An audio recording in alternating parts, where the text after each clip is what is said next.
Welcome back, guys, to the Hemi Swap series and to another episode. We're getting pretty close to wrapping up this Hemi Swap. In that last video, you guys got to see it start up. I got to see it start up. That was pretty exciting. In this video, we're going to go over some wire loom. We're going to go over the cooling hoses for the radiator, do some DIY transmission lines and cooler from Evil Energy. We're going to show you how to cut out a section of the gas tank to run the exhaust past it if you're going to go over top of the cross member. We're making some power steering lines. So same as before, just take your cap and then just butt it all the way in as far as it'll go till it bottoms out there. Then you just take this guy. I'm just using just a tiny bit of silicone spray. Doesn't need very much. Just put that guy in there.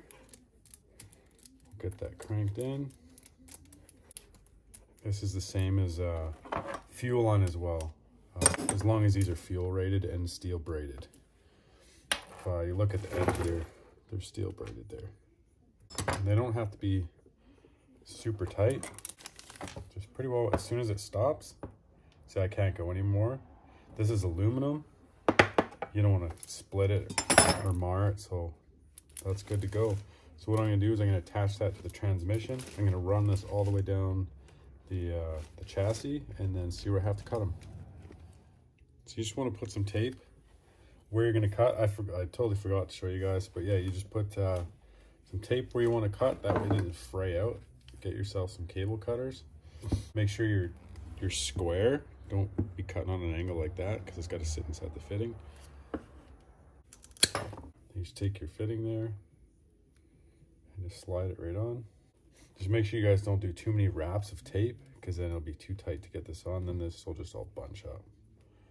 So you just drive it all the way in until it's seated. I don't know if you guys can see that. It's seated. And then same thing, put a little silicone spray on there or grease. Nothing in here, just here. And then yeah, just shove her in, tighten her up. Okay, now I'm just going to tape my ends together here. I'll show you why in a second. It's just going to be a lot easier to feed them through the, around the chassis together. And then just tape the ends so you don't get any dirt and stuff in there. Just something like that. Okay, I'm just going to clean the ends up here. These fittings are those Earl's carburetor fittings. 3/16, 3/4 16 to 6/8. So you're gonna have to tap your transmission for this. There's a few videos out there. Jeep Speed Shop does one. Todd actually supplies a jig. The idea here is the jig will be squared straight already, and then we're threading through the jig and tapping the transmission. So you don't have to worry about drilling them wrong. I'm just gonna put a bit of thread sealant on there. You probably don't even need that because most of the seal is right actually inside the taper there. So just gonna thread those on lightly. I'm not gonna do them too tight because I want these to rotate. I'm just gonna rotate these up together, find the safest route so that they're out of the way exhaust and, you know, all that kind of stuff. All right, that's the route that I took. If I end up changing it, I'll let you know. But there's a hole right here, a bolt hole on the side of your transmission for a bracket to hold these lines. I'm just gonna steal the one off my old transmission lines, and then that way these are solid. They're out of the way of the exhaust because the exhaust is going to come down to right here. Put some heat shield on this, that way they're nice and protected. I don't want it in between my link and the motor mount, just in case it comes up and smashes that. So that's the route that I'm going to take if I change it, so I'll let you know. So I found the best way to get this wrap on. Don't do it when it's up in the vehicle. I tried, it just doesn't work. But just if you're gonna use this stuff, I recommend you should just lay this flat upside down. It's just Velcro on this side, and then on this side's your heat shield. So just fold it, lay it flat, fold it over top of itself, and then just Velcro it together. Ends up looking like this. I need both hands for this, but I just want to show you how I did it. So I'm gonna get that all the way on and then reroute it back through there. That's why you want to have these ends taped, so you can just feed it all through at once. All right, that's what it looks like when it's all on. It's a nice tight look. Excuse my mess, but just finished doing a Hemi swap.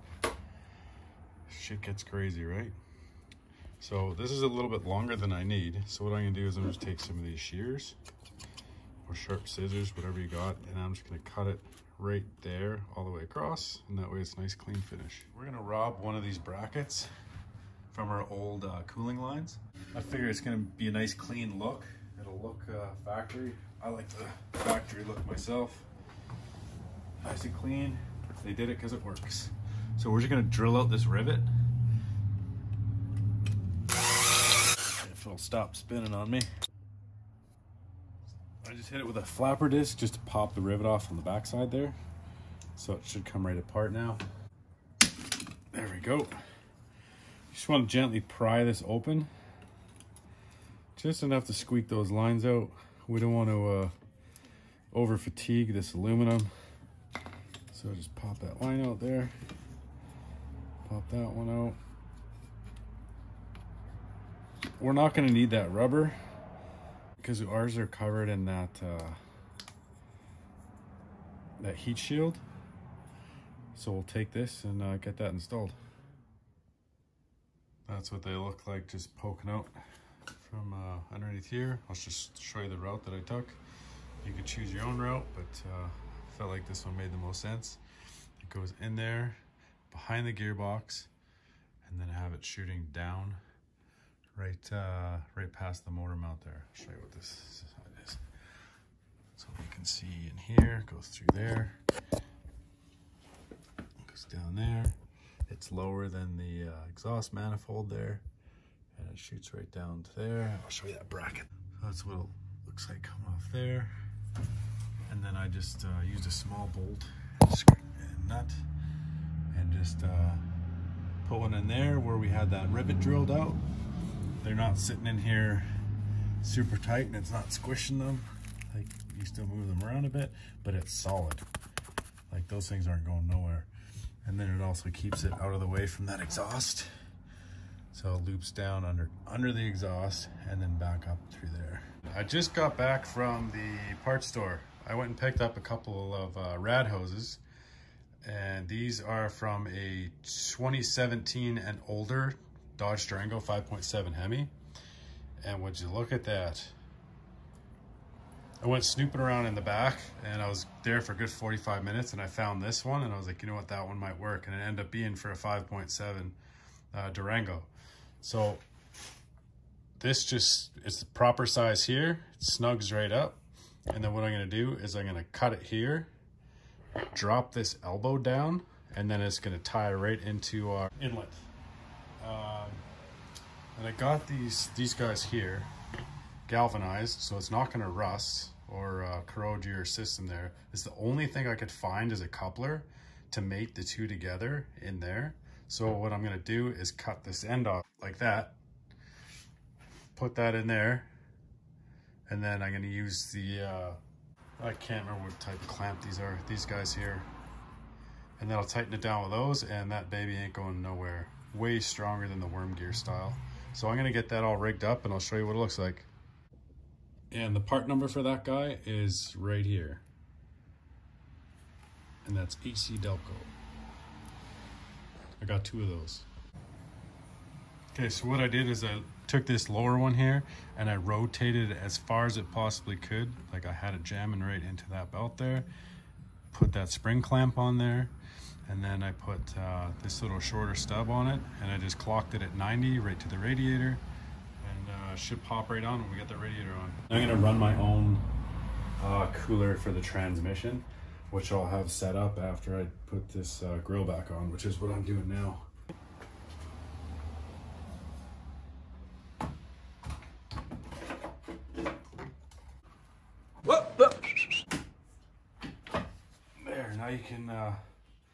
put your 4 bolts back in here, and then your 2 in the top. Before you put your grill assembly back in there, if you're putting your radiator back on, just clearance these 2 fins here, like this one there, but just down lower, these 2. And then that way it's not resting up against your hose. It could just wear through and puncture it at some point in time if it was on there for a long time. But yeah, so just clean those up so it's not pointy like this guy. It'll probably work out pretty good. I'm gonna get this stock fan shroud in there. Yes, I'm using my stock fan shroud just for now. It just snowed last night for the first time, so I'm not worried about heating. I don't think that's gonna be an issue. I'll do the I'll do that swap for the radiator in the spring. I'll show you what that looks like. Right there. But it's not touching. That's what we want, right? Or wait a second. I haven't put this guy in all the way.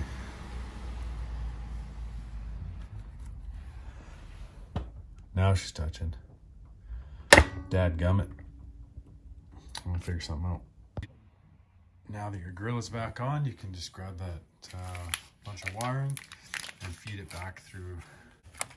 Feed that wiring back through here, and then just put everything back where you guys took it out. All these clips here, just go in there, there, and then the remainder of the harness goes up into here. And then of course that little pigtail, this one here with those metal clips on them, they just clip right onto here. It comes down there and then plugs back into there. Pretty straightforward. It's coming. For my transmission cooler, I'm just going to use one of these Evil Energy ones. I'm just going with this one, basically just because I can just drill it straight to this cross member on this grill here, this grill support, and just it'll be fine enough for what I need it. In the spring, I'm going to be doing a radiator swap and the Camero fan, so I don't want to put anything through my condenser or anything like that. So this is going to be, it might be temporary, it might be permanent, I don't know, we'll see how it works. But I just put it on the grill support. I just made a little mark there where the holes are, and then I'm just going to pre-drill it, and then I'm just going to use self-tappers.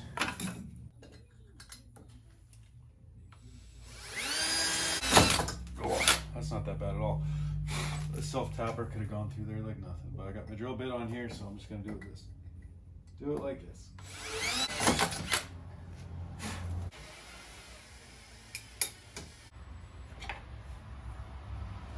So that's tight, it's not going to go anywhere. I'll just show you what that looks like. So it just sits right on top of that cross member. It's tight, and then I can just grab the lines that we pre-made. Just pull your lines through here.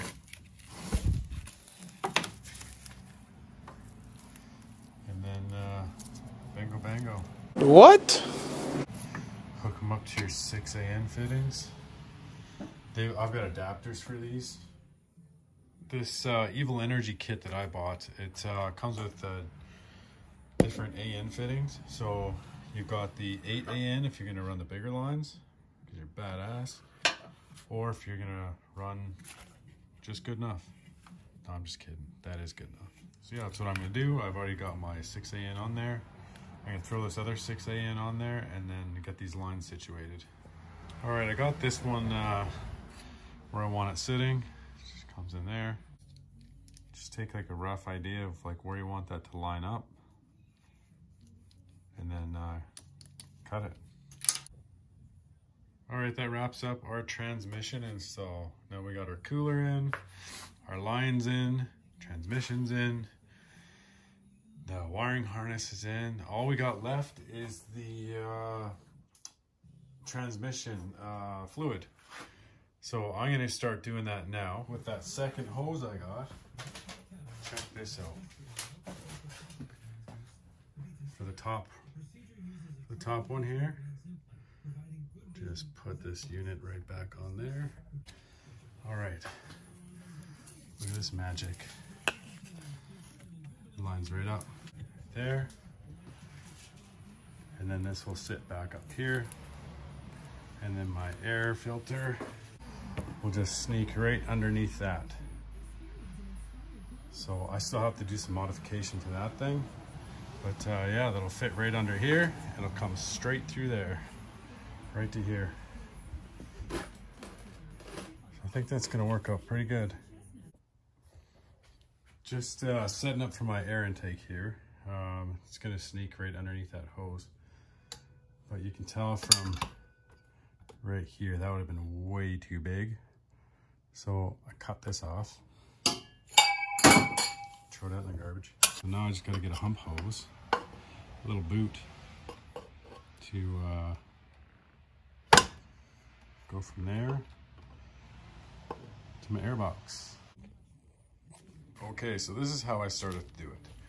I had to run 2 separate looms because I didn't want, well, I didn't have a loom big enough to accommodate the wiring harness for injectors and your coils, as well as the ones that go down to your oil pump, your air temp sensor, your cam position sensor. So this is how I did it. I'm just gonna run this thicker one down in the bottom here, and then I've got this one started. I've got it all separated. I'm not too sure if I'm gonna finish loom these. I might, I'm not too sure. But what I bought from Amazon was these little plug clips with a zip tie attached to it. So I found it was much easier to just get it looped around the zip tie, or looped around your wire like that first, and then just put it in top of that hole in the head,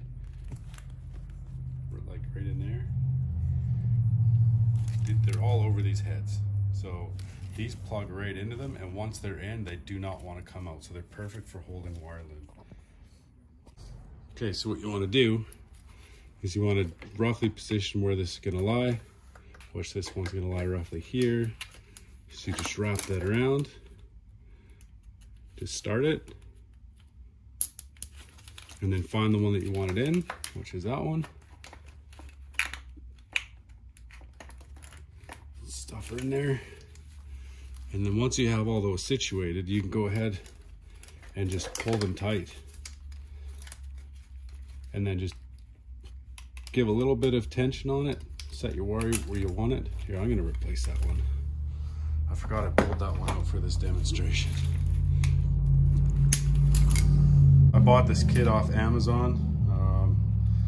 And it came with like 900 pieces or something, or 650 pieces.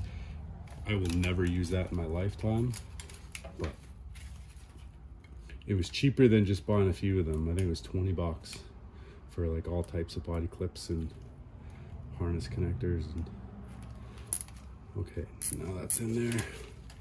Let's get it in here. And they actually fit very well. Okay, so that one's gonna sit roughly there. Snug her in, grab that one there, set that in place.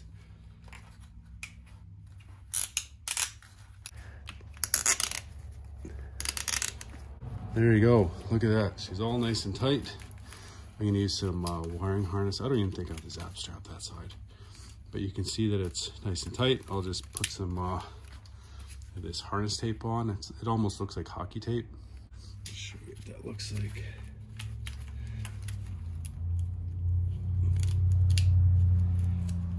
And then you can also, like, if you find that your wires are branching off and your wire group is getting much smaller, you can just branch off into smaller little sections. I'll show you what I did up here. So right here. So I had, like, I think this is a 1/2 inch or 5/8 loom, and then these ones started splitting off. So then I put in like a 1/4 inch loom to run off to all these smaller ones. Ties it in nice.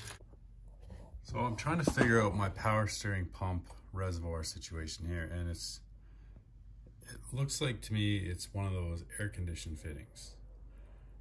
So I couldn't find anything to mate up with my original 3.8 liter Reservoir. So this is what I came up with. I don't know if this is genius or if this is just redneck ingenuity. So I had this onboard air conditioning system, or onboard air compressor pump that I built from an AC unit for my 3.8 liter. Unfortunately, I can't use this for my 5.7. I might try and figure out a modification to use a smaller size AC pump and convert that into an air pump. But yeah, that thing was in my Jeep for, man, almost 2 years. And it was awesome. It ran off the pulleys. It was pretty impressive. But I had this sitting here, so I took one of these fittings off, which is the one in my hand, and I put a bigger O-ring on the base of it. And I set this in here. And lo and behold, it is going to seal perfect. So in order to get this to mate up with this guy here, I'll show you what I'm going to try and do. This guy here fits perfectly inside the 3.8 liter power steering reservoir. Like perfect. So I'm going to take a piece of this tubing, just square it off first, and then I need about half of this to be this, just to upsize it a bit. So that should do, just so that when I clamp it down with a clamp, it's got something to hold on to. Okay, I got that on there. Man, that is on tight. You couldn't squeak a fart through that thing. Okay, and then we're going to use this bigger one to basically go over all of this. This is going to go inside here like that, which is a pretty snug fit in itself. And then we're going to use this guy to go over top of the whole thing, and we'll clamp up here and clamp down here, and then that will be tight. Just going to eyeball this here. I'd say right there. So we'll cut that there.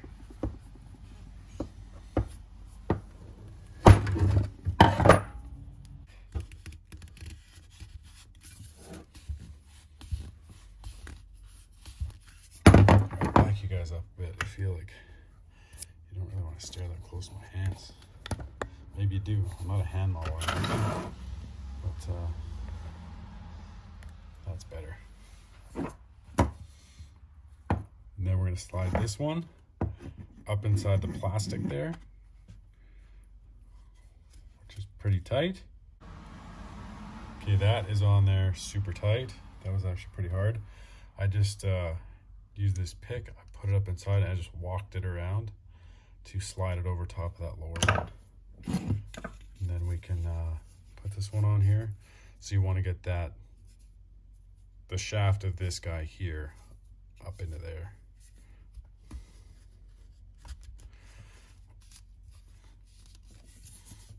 Which it is. Okay, we just want to take that guy, put that in our pump.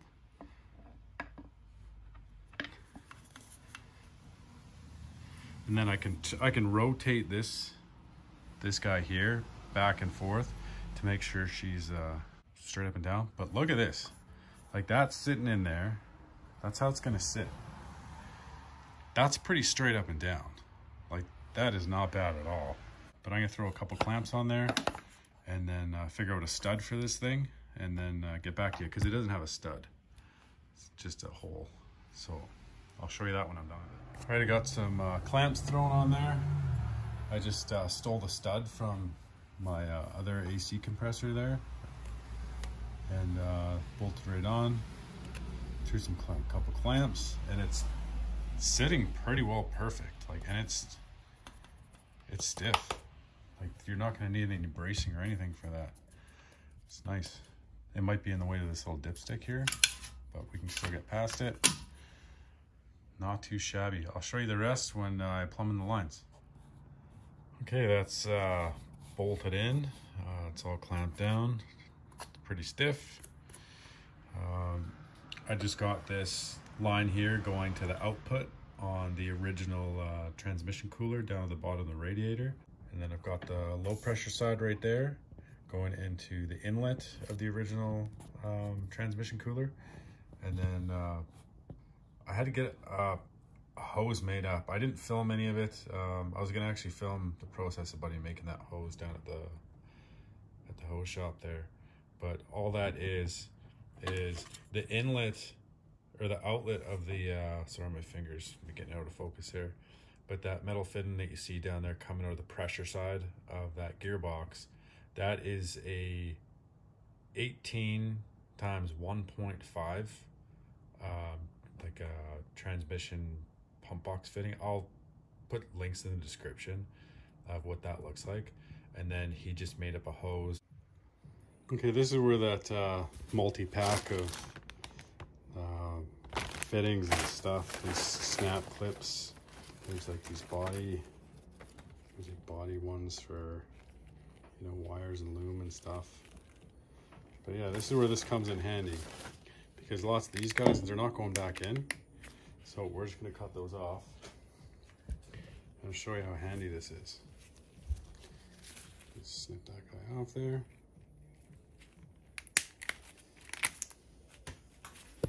I tell you, it's therapeutic putting these new ones on. Okay, so I'll just put it on the wire first. Just get it semi-taut. Plug her in the hole. Oh, that feels good. That's like putting on a fresh pair of socks Christmas morning. Right out of the package. Yeah, so we'll just keep doing that until we got all our loom back in its original position. And then remember, this guy here just clips on there, all the way down here, plugs in there. It's getting there. Got the air intake in there. Got this boot off Amazon. This is a 3.5 to 3 inch. I just repurposed my old tube, cut the elbows off of it, and then kept a portion of the 45, just what points down towards the hole down here for fresh air. Got,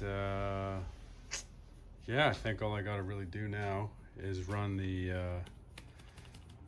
breather tube from here over to there, and then put my evap back in, which goes to here. And I'm gonna fill up that transmission and get that going, because that's gonna be a bit of a process. So what I'm gonna do is I'm just gonna back up or jack up the back of the Jeep, pump as much of that fluid in there as I can, and then go from there. I will check in with you guys in a bit. Before I head off to the exhaust shop, I figured I would do a little massage in here on the firewall on the passenger side, just to give him a bit more clearance. Time is money, so you might as well do that at home instead of them telling you it can't be done and then sending you away. So now you can see I had to cut all my new heat shield and all that stuff off, but now it's a straight line straight through here. So once they get the exhaust put in, I will put the heat shield back on here. I've got some exhaust wrap, so that keep the heat down right in this area on both sides. So I'm gonna head off to the exhaust shop and see how that goes. If you guys are wanting to run exhaust down your passenger side over top of your transmission cross member, you're gonna have to cut your gas tank skid pan just straight down here. Just take a Sawzall. Don't use a grinder. That's a gas tank right there. So just take a Sawzall, stick it up in here, and then just work it straight back. Okay, once you're done cutting that out, that's the chunk we cut out right there, from here to here. You probably don't have to cut that much out. You could probably even just cut up to here. I just went that way just for their bending radius, just in case, straight through here. And then once that's cut out, just go back with a hand file. Don't get in there with a flapper disc. Like, one wrong mistake and you're gonna puncture that thing. So just file that up, clean it up for the exhaust guys so don't cut their hands, and yeah, I'll get back to you.